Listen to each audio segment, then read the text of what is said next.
I knew something was wrong the moment I heard the laughter. Not the usual kind. Not the caffeine-fueled chatter echoing through our open floor at 8 a.m.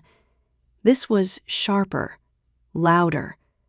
The kind of laughter that always means someone new is being introduced, someone powerful. Or worse, someone untouchable. I was halfway through my second coffee when I saw him. Ethan Clark, standing in front of the glass conference room like a movie extra who'd wandered into a Fortune 500 set. Dark hair perfectly messy, watch gleaming enough to blind the interns, and a posture that screamed, born on third base, thinks he hit a triple. Beside him stood his father, Richard Clark, CEO of Axis Dynamics, the kind of man who never had to raise his voice to command a room. He just looked at you, and you started justifying your existence. "This," he announced proudly, "is Ethan. He'll be leading the Horizon account alongside Ava Morales." My stomach tightened. Alongside meant above. The Horizon account was mine. I'd spent 3 years building it from proposal to contract, the $70 million client deal that practically kept Axis alive through a volatile quarter. But I smiled, polite, composed. "Welcome aboard," I said, extending a hand. Ethan's handshake was limp, like shaking hands with a silk glove. "Oh, I've heard so much about you," he said, grinning. "Dad says you're the numbers girl. I'll handle the vision." Numbers girl.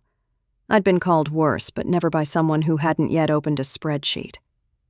For the next 2 weeks, the visionary did what visionaries do, rebranded my entire strategy deck, renamed project folders with motivational slogans like Momentum 2025, and called daily meetings that accomplished nothing except showcasing his vocabulary of buzzwords. The team tolerated it at first, until his mistakes started costing hours, then days. The first warning came when I logged into our shared workspace and found the client's predictive model overwritten. His version, untested, riddled with calculation loops that turned the dashboard into digital soup. When I pointed it out, he shrugged. "Relax, Ava. Innovation's messy." Messy didn't cover it. His innovation wiped 2 months of analytics we needed for the next review. I worked through the weekend restoring backups while he posted selfies from a golf resort captioned #WorkHardPlayHarder. By Monday, I was too tired to be angry, just focused. That's what professionals do. We fix chaos quietly. When the quarterly review arrived, Ethan insisted on leading the presentation. "You can handle the data part," he said. "I'll tell the story." The story ended in disaster. Halfway through the meeting with Horizon's board, his new visualization glitched mid-slide, spilling raw back-end code across the screen. Silence. The kind that hums with disbelief. I stepped in fast, redirecting to my original model and saving the demo, but the damage was done. The client's CFO gave a curt smile that said we expected better. Afterward, Richard Clark called me into his office. Ethan was already there, leaning against the desk, arms crossed like the star witness. "I've been told the system crashed because you didn't verify Ethan's integration," Richard said. His tone wasn't accusatory. Yet. But it didn't need to be. I looked at Ethan. I didn't verify it because he pushed it live without review. "That's not true," Ethan cut in smoothly. "Ava, you approved the merge. I have the timestamp." A lie, but a perfectly constructed one. He'd learned something from his father after all. Richard exhaled, disappointed. "Ava, we can't afford these lapses. The client's on edge already. Let's move forward and keep things professional." Professional. The word stung more than it should have. That night, I sat at my desk long after everyone left, watching the city lights flicker against the office glass. I'd saved this company more times than I could count. But for the first time, I realized something. Loyalty here wasn't rewarded. It was exploited. And Ethan Clark had just declared war. The morning of the Horizon redo started with a ping I didn't want to open. A calendar invite from Ethan titled, "Final Polish, Trust Me." My first red flag was the location, his private huddle room. The one he'd claimed by taping a war room sign on the glass wall like he'd invented strategy. The second red flag was the attendee list. Me, him, and no one who knew how to say the word regression without mispronouncing it. He was already inside when I arrived, sleeves rolled, hair effortless, confidence loud. On the table, my deck, rearranged. He'd grafted a fresh overlay on the core model. A predictive accelerator, he said, would wow the board. I scanned his formulas, a chain of nested functions that looked impressive if you didn't understand math, and catastrophic if you did. "You bypassed the validation set," I said. He smiled. "We're beyond validation. We're storytelling." "Stories still obey gravity," I said, but he'd stopped listening. Ethan's talent wasn't building. It was persuading people who never touched the tools that tools were the problem. 3 hours later, we were in front of Horizon's leadership again. The room smelled like new carpet and old money. Their CFO, Leah Ward, watched with a calm that always made me sit straighter. She respected numbers. She remembered who brought them. Ethan took the floor. The first 5 minutes were smooth. He'd memorized my open like an actor reciting a monologue he didn't believe. Then he tapped his new overlay. The chart fluttered, paused, and resolved into a picture-perfect forecast curve. Too perfect. Every seasoned executive knows real trend lines have scars. This one looked airbrushed. Leah leaned in. "Ava, can we see the residuals comparison?"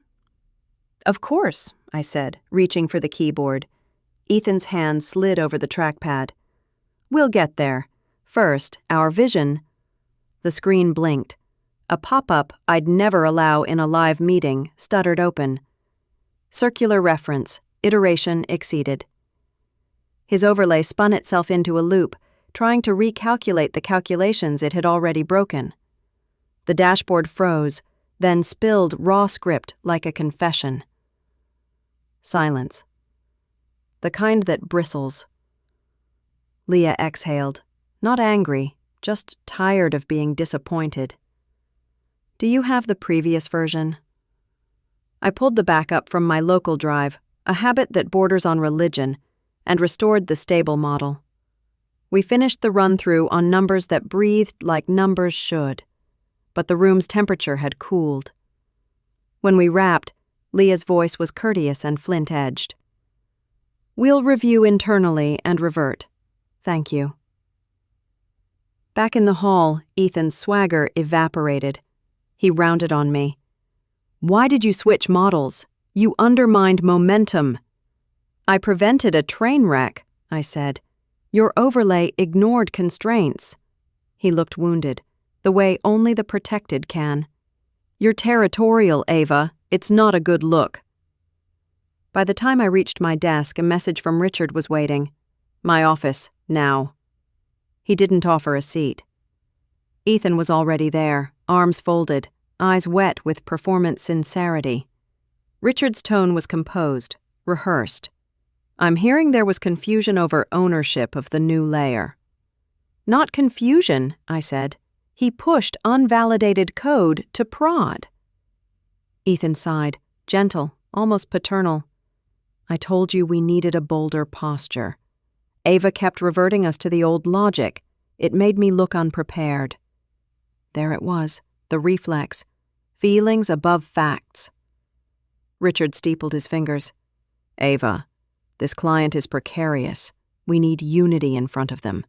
You're invaluable, but your rigidity can read as insubordination." I felt the heat rise, then cool. Unity isn't pretending broken math is vision. He let the silence punish me. "I'm asking you to apologize to Ethan for the tone in the meeting. Then we reset." It landed like a dare. Apologize for stopping a crash. Apologize for being competent. I measured my breath, the room, my future. There are moments when the terrain shifts under your feet and you realize the cliff wasn't ahead, it was beneath you all along. I won't apologize for accuracy, I said. Ethan flinched theatrically. Richard's jaw hardened. Then you're off Horizon until you can. I nodded once. Understood. I didn't pack a box. I didn't slam a door. I walked back to my desk and did 3 things. Exported every deliverable I personally authored to our client portal with immaculate notes. Archived my communications in a private, time-stamped repository, and sent Leah a brief, neutral summary of what we had presented, attaching the stable model and the validation report. No editorial, no blame, just light and air. At 7:42 p.m., my inbox pinged. Leah, direct. Thank you for the clarity. Are you available for a quick call tomorrow? I stared at the message, the city reflected in the glass like a second skyline. In the distance, thunder rolled without rain. I closed my laptop. War declared. Timeline set. The next morning felt different, quieter. Not the good kind of quiet, the kind that creeps in after something breaks and everyone's pretending they didn't hear the snap. No one made eye contact when I walked in, not the analysts, not the interns, not even the receptionist who usually greeted me with a smile and a badly timed joke. My badge still worked, but the air didn't. I'd been temporarily reassigned, the corporate phrase that really meant exiled until further notice. My name was gone from the Horizon channel. The project folder I'd built from scratch now read Horizon_relaunch_final_V3 ESCO. Ethan Clark had renamed it overnight. And then came the email. Subject: Clarification of conduct concerns. From HR. Cold, sterile, the kind of message that never comes from a real person. They wanted to discuss behavior during a client meeting, a pattern of disrespect toward leadership, and, my favorite line, failure to collaborate constructively with the Horizon project lead. It was a masterpiece of insinuation, written in that smooth HR dialect that makes you guilty just for reading it. I stared at the screen for a full minute before laughing out loud. A dry, humorless sound that bounced off the cubicle walls. 10 minutes later, I was sitting across from Marissa, our HR manager, in a glass-walled meeting room that smelled like fake citrus and unspoken tension. She smiled, the way dentists do before they drill. Ava, we've received a complaint that you created a hostile environment for Ethan during the Horizon review. Can you tell me what happened? Sure, I said evenly. His data crashed. I fixed it. Her smile didn't falter. He described your behavior as dismissive and, quote, undermining in front of a client. So competence is undermining now? Ava, she sighed, we're all under pressure. Sometimes tone matters as much as results. Tone, the corporate knife that cuts deeper than truth. I leaned forward. If this is about professionalism, you might want to remind Ethan that calling me numbers girl in meetings doesn't qualify as team synergy. Her smile cracked, just a little. Look, Richard feels this has gotten personal. He's asking for a formal apology. Once that's done, you'll be reinstated. I almost laughed again. He wants me to apologize to his son for doing my job? Marissa didn't blink. Sometimes making peace is part of leadership. I sat back, watching her, realizing she wasn't the enemy. She was the messenger, another cog doing what she was told. Still, it didn't make it right. No, I said quietly. Marissa frowned. No to the apology? No to rewriting the truth. There was a long silence. Then the script resumed. In that case, HR will document your refusal. You'll remain off Horizon until further notice. I nodded once.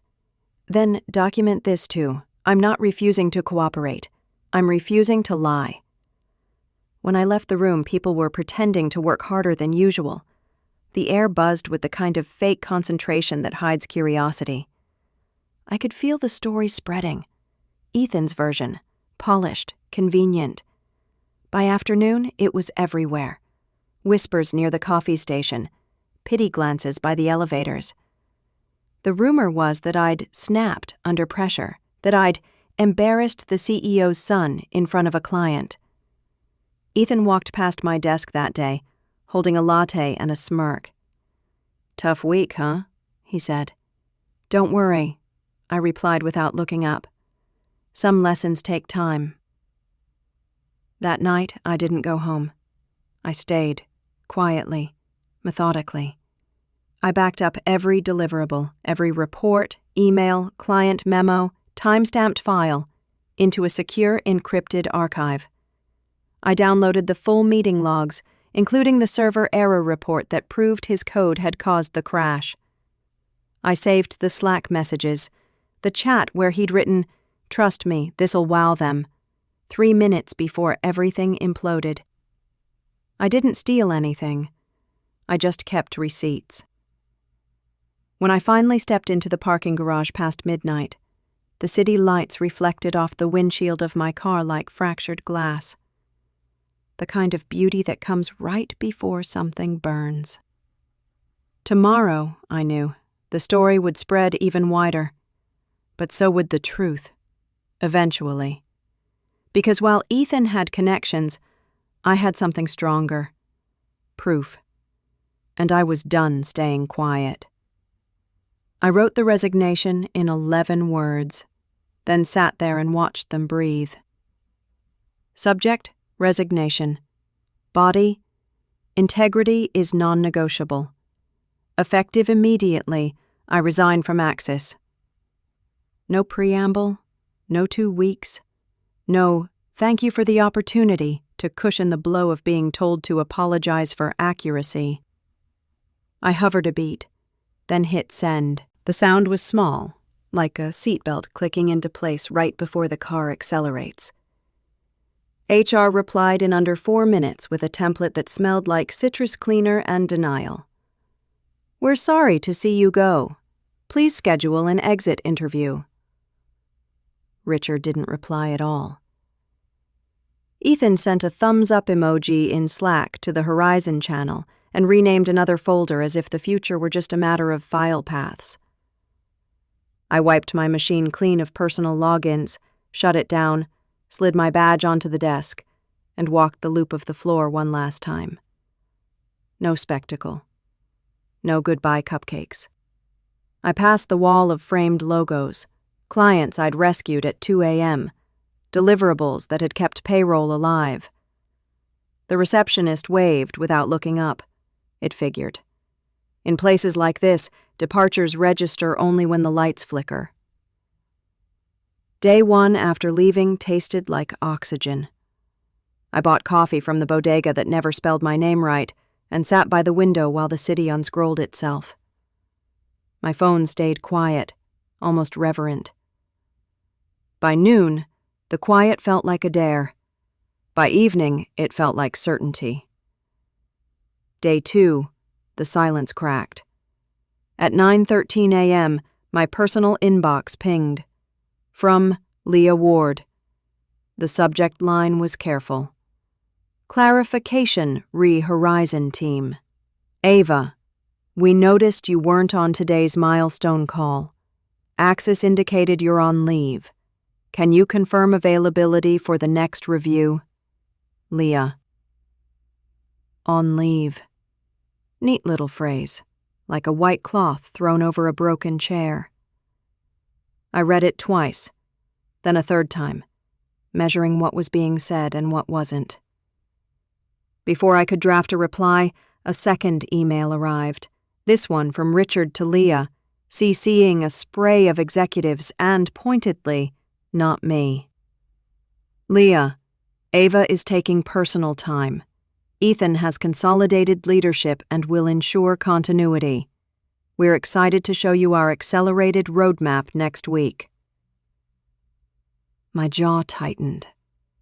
Continuity. Accelerated roadmap. Words like smoke machines. 2 minutes later, Leah forwarded me Richard's note with a single sentence added at the top. Would you be open to a brief, direct conversation today? I typed, erased, typed again. Then I chose the one path that would not become a weapon later. Leah, happy to talk. For clarity, I resigned from Axis yesterday. I'm no longer affiliated with the Horizon engagement. If a conversation helps you assess status, I can speak to what was delivered and validated prior to my departure. We set a call for late afternoon. Before it, my phone lit with messages from former teammates, half sympathy, half fear. Did you really quit? They say you had a meltdown. He's waving around a new prototype. It doesn't run. I didn't feed the fire. I sent hearts, thumbs, the language of safe distance.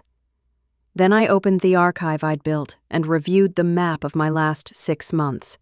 Commit histories, validation runs, the post-mortem I'd prepared after Ethan's crash, the clean handoff documents I'd uploaded to the client portal on my way out.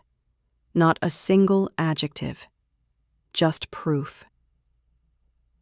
At 4:02, Leah joined the call with her camera off. Her voice was steady, courteous, the way people are when they've already decided which way gravity points. Thank you for making time, she said. I have a few questions. I'll answer what I can, I said. Facts only. We went line by line, deliverables accepted, models validated. The status of the risk register Ethan had rebranded as momentum notes.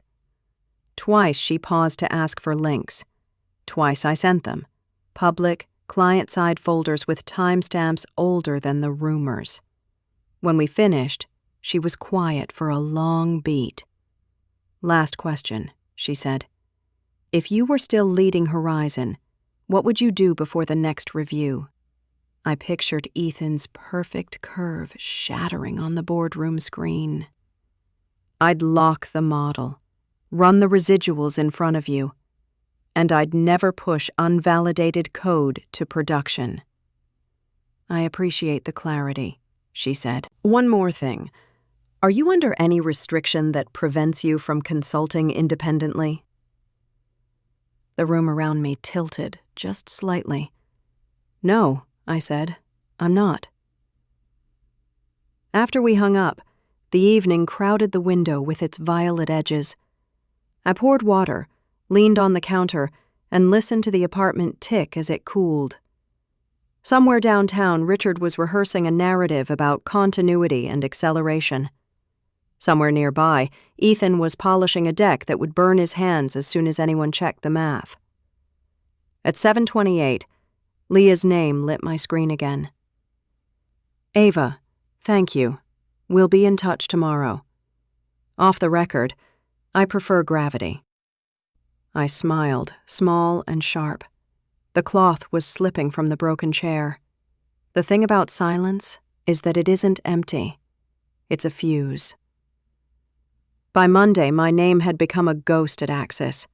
Not erased exactly, just absent in that way companies make inconvenient people disappear. I wasn't mentioned in meetings. My contributions were folded into team efforts, and Ethan had adopted my phrases like hand-me-down clothes. Every time I heard data integrity checkpoint in one of his calls, I wanted to laugh. He thought it sounded visionary. He had no idea it was just common sense. Still, I didn't have to imagine what was happening inside those glass walls. The signs were everywhere. The first came from Lucas, one of my old analysts. His message arrived at 2:17 a.m., a time when honesty leaks out of people who are too tired to keep pretending. Ava, you didn't hear this from me. Horizon meeting went bad, real bad. Ethan's model failed again in front of the CFO. They asked for your validation docs. He said you deleted them. Richard backed him up. Something's cracking. I stared at the screen until the words blurred. Deleted them. That was clever. Frame the woman who walked away as vengeful. It would have worked if Horizon hadn't had access to the same files from my final upload. 2 days later, I got another text, this time from a number I didn't recognize. Leah here. We need to confirm one more timestamp from your side. Please call when convenient. Her voice on the phone was calm, almost too calm, the tone of someone walking across a frozen lake hoping it holds. Ethan presented your old data as his own, she said. When we asked for validation sources, he sent us a folder that doesn't exist. Our IT confirmed it was fabricated. I thought you should know. I exhaled slowly. I left everything documented in your portal, the original models, signed off before my resignation. Yes, she said, and those match what we've been using. His don't. We're escalating. I didn't ask what that meant. I didn't need to. Escalating, in client language, meant lawyers, audits, penalties. Leah hesitated. You're consulting now, correct? I am, I said carefully. Good, she replied, because we may need someone independent to verify deliverables, someone familiar with the architecture. When the call ended, I just sat there, listening to the hum of my refrigerator, feeling something I hadn't felt in months. Momentum. Not revenge, not vindication, just gravity snapping back into place. That afternoon, my phone started lighting up like a fire alarm. Former colleagues, people who hadn't said a word in weeks, suddenly found my number. Ava, what's going on? They're freaking out. Richard canceled his flight to New York. IT's auditing internal commits. Apparently, the Horizon project had collapsed during a live demo.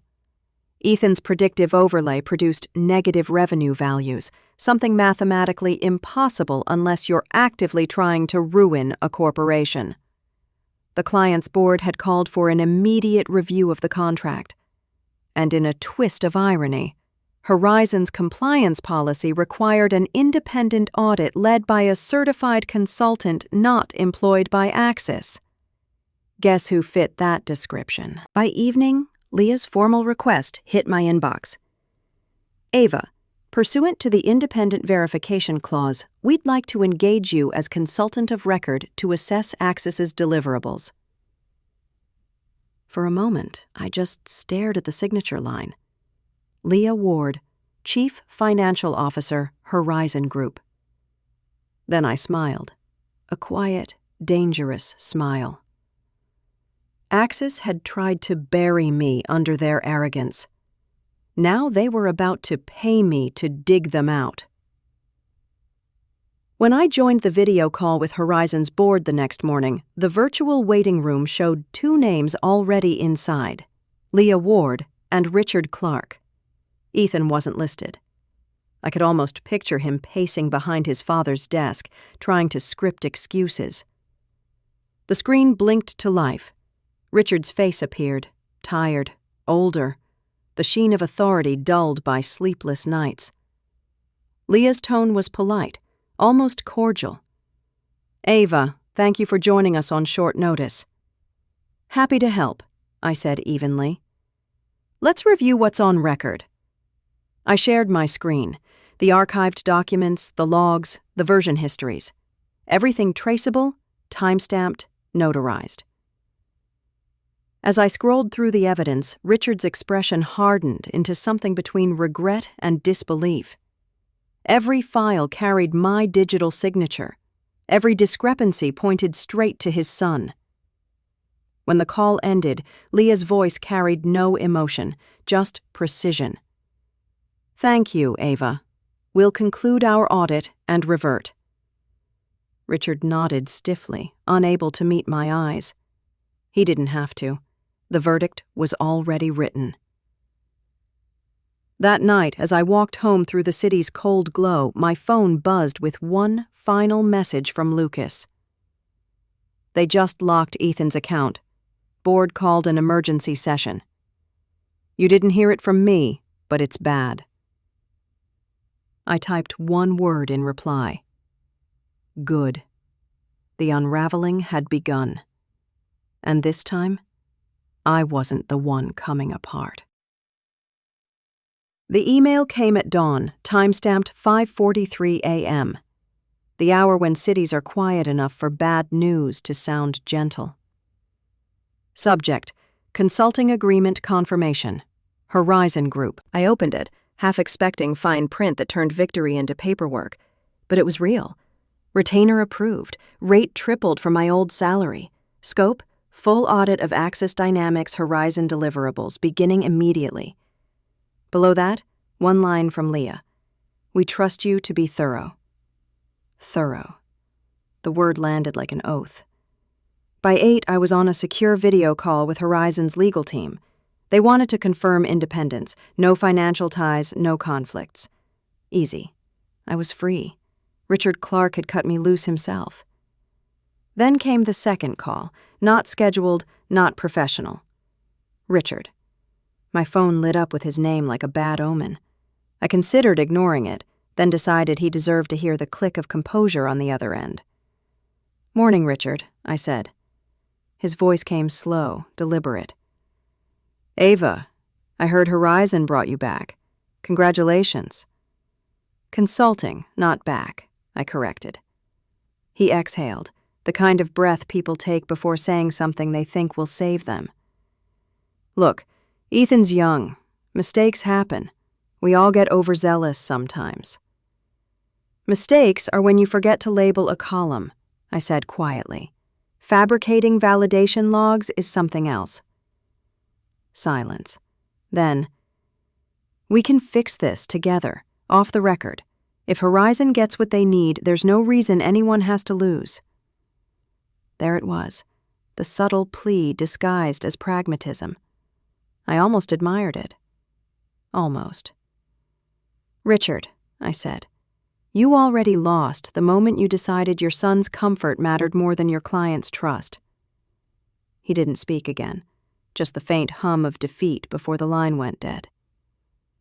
At noon, I logged into Horizon's systems under my new credentials, Consultant of Record, Ava Morales.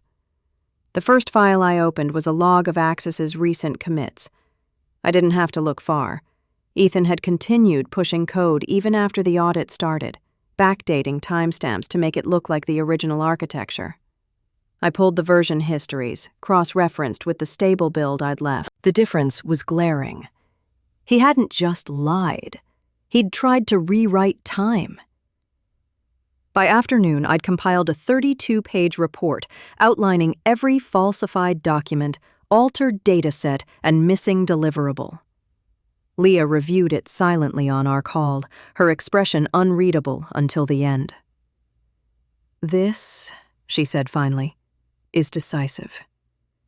You've just given us cause to terminate. The next morning, it hit the news wire. Horizon Group ends $70 million contract with Axis Dynamics amid audit findings. The story spread fast, faster than Richard could control. Reporters swarmed the company's LinkedIn like vultures with press passes. Employees started updating their profiles. Investors began relocating interest. That afternoon, my inbox filled with quiet applause from old colleagues. Short messages, no subject lines. Saw the headline. You did it. About time someone stood up to them. I didn't respond. Not out of pride, but because I knew the next part would be worse for them. When giants fall, it's rarely just the guilty who get crushed. At sunset, Leah called again. No cameras, no formality. Just a voice steady with decision. We're transferring all Horizon continuity to your consultancy. Effective immediately. For a moment, I couldn't breathe. You're saying, I'm saying, we want you to lead the rebuild, she said. We've already terminated Axis's access. You'll assemble your own team. we'll back you." The city outside my window turned to gold as the last light hit the glass towers. For the first time in years, they didn't look like fortresses. They looked hollow. After we hung up, I opened my laptop again, this time not to defend something, but to create. I drafted the incorporation paperwork for Morales Analytics, domain name included. Within the hour, it existed.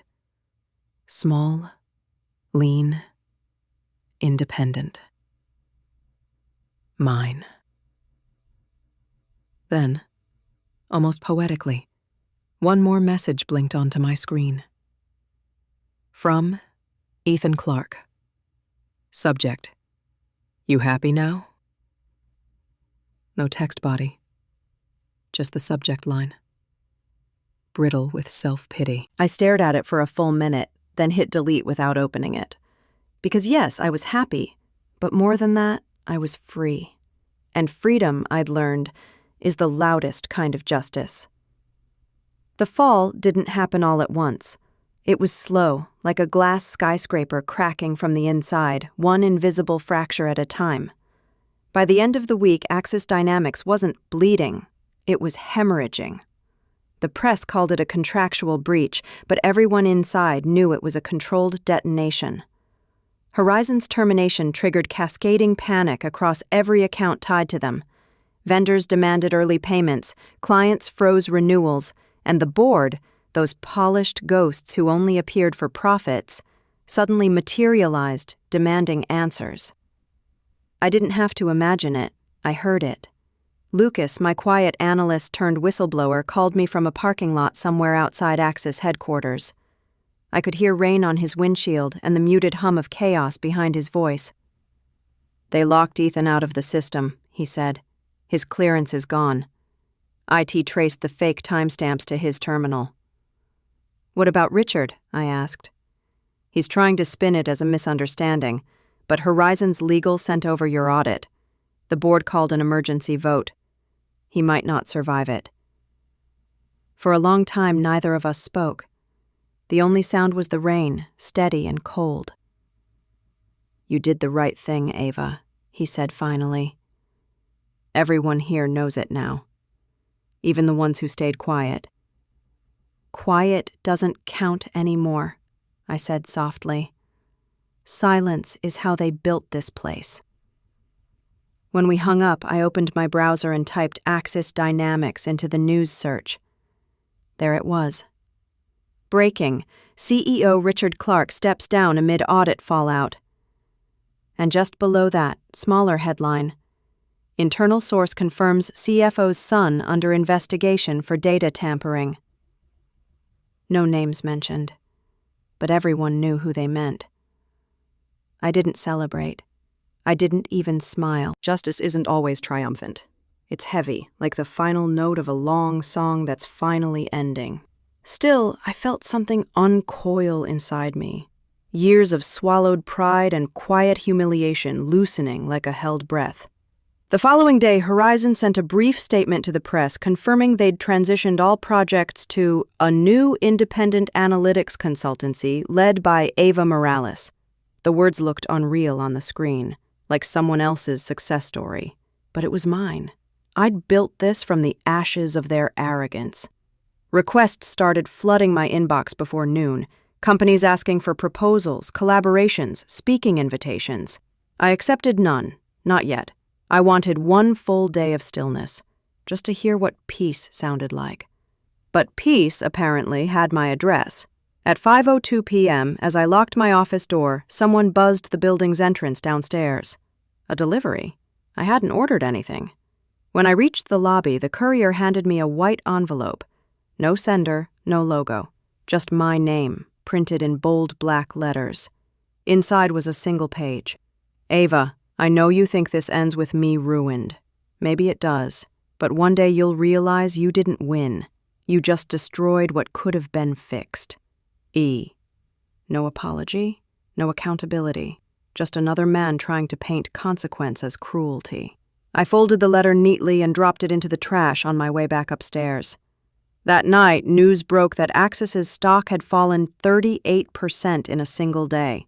The company's headquarters were reportedly under review for breach of federal compliance standards, the same standards I used to enforce. By midnight, my phone buzzed again, an unknown number. I almost ignored it, but something in me was curious. Hello? A pause, then a low, tired voice I recognized immediately. Ava. It's Richard. I didn't answer. I wanted to tell you before you saw it online, he said. The board's dissolving the Horizon division. Ethan's taking time away from the company. Indefinitely. Not suspended? I asked. Effective termination, he said quietly. It's over. He sounded smaller than I'd ever heard him. I imagined his once perfect suit hanging loose, the weight of reputation pulling him down. I hope you rebuild, I said finally. But next time, start with truth. He sighed. You always were the only one who spoke it. When he hung up, I stared out my window at the city below. The towers still glimmered, but the light felt different, less like dominance, more like reflection. They had built an empire on control. I had burned it down with facts. And now, for the first time in my career, I wasn't surviving someone else's story. I was writing my own. I spotted him before he saw me, alone near the back wall of the ballroom, a shadow with a name tag. Richard Clark, advisor. No title, no company. Just a man trying to exist inside a room that used to revolve around him. The conference hummed with the clink of glass and the soft purr of deal-making, but the space around Richard stayed strangely clear, like even the air had learned to keep its distance. I hadn't planned on speaking to him. I was here to sign the continuity expansion with Horizon, Phase 2, international rollout, the kind of contract that remaps a life. My team now, was scattered through the crowd, laughing in that disbelieving way people do when the future stops being theoretical. Darla, who'd left Axis a week after me, caught my eye and tipped her glass. Lucas sent a quick thumbs up from across the room. Gravity, I thought, still holding. I turned and found Richard in front of me. It was almost gentle, the way he approached. For a second, he looked like any tired father finding words he wished he'd learned sooner. Ava, he said, congratulations. On which part? I asked. The audit? The rebuild? Or the part where you tried to convince me ethics are negotiable? A flicker crossed his face, pride, then shame chasing it down. On building something of your own, he said at last. You were always carrying this place. I didn't want to admit it. Admitting wasn't accountability, but it was more than I'd ever gotten from him. I waited. He shifted, glanced at the door as if an exit might offer forgiveness. I told Ethan to apologize, he said, soft enough to disappear under the music. He wouldn't, said winning was the apology. And you agreed, I said. He didn't argue. I learned the wrong lesson about loyalty, he said. I thought it meant protecting blood, no matter the cost. It means protecting the truth, I said, so the rest of us don't bleed. We stood there with the unsaid between us, the late nights, the erasures, the meeting where he told me to bow to incompetence and call it teamwork. He opened his mouth, closed it, then finally met my eyes. If there's anything I can do, recommendations, introductions. I shook my head, not unkind. You've already done it, I said. You taught me what kind of leader I refuse to be. Something loosened in his shoulders. Not relief, release. He nodded once, almost a bow, and stepped back into the crowd that no longer needed him. I watched him go until he dissolved into the color of other men's suits. Leah found me near the stage, contracts in hand. No speech, no performance, just business, clean as glass. We signed at a high top under a chandelier that had seen better empires. When she finished, she didn't smile. She looked satisfied, which is rarer and worth more.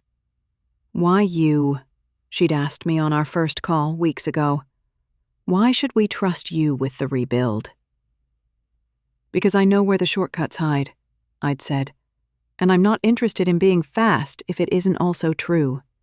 Now she extended her hand. "To the work," she said. "To the work," I agreed. After the photos, brief, unposed, I stepped onto the terrace to breathe.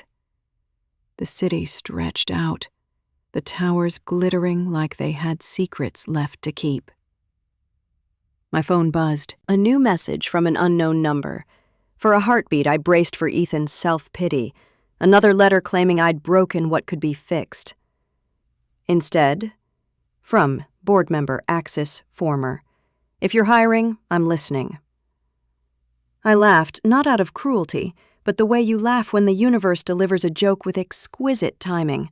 I thought of the first day I heard that sharp laughter in the office, the sound of entitlement arriving with a security badge. I thought of the midnight backups, the quiet resignation, the fuse of silence that led here. People call what happened revenge. It wasn't. Revenge is about them. This was about returning to myself. Inside, my team was sketching milestones on cocktail napkins. I walked back to them through a corridor lined with mirrors, and for once the reflection didn't feel like a version I owed to anyone. Darla handed me a pen. "We're arguing about whether to name sprints after constellations or chess openings," she said. "Democracy is exhausting." "Constellations," I said. "We're mapping new skies." She grinned. "Knew you'd say that." Before the night ended, Richard found me once more, not to bargain or apologize, but to listen. "One line," I told him, because I wanted it on the record, even if the record was just what he'd tell himself tomorrow morning in a quieter house. "You should have taught your son accountability before arrogance." He took it like medicine. "Noted," he said, and then he was gone. When the ballroom finally emptied, I lingered in the doorway and looked back. The tables were a scatter of glasses, napkins, signatures drying in the air. The future isn't a drum roll, I realized. It's the small click when a lock finally opens. Outside, the city wind lifted my hair like a benediction. My calendar buzzed. Kickoff, Horizon Phase 2. Below it, another alert. First payroll, Morales Analytics. I smiled, a real one this time, and stepped into the night, not victorious, not vindictive, just free. And busy.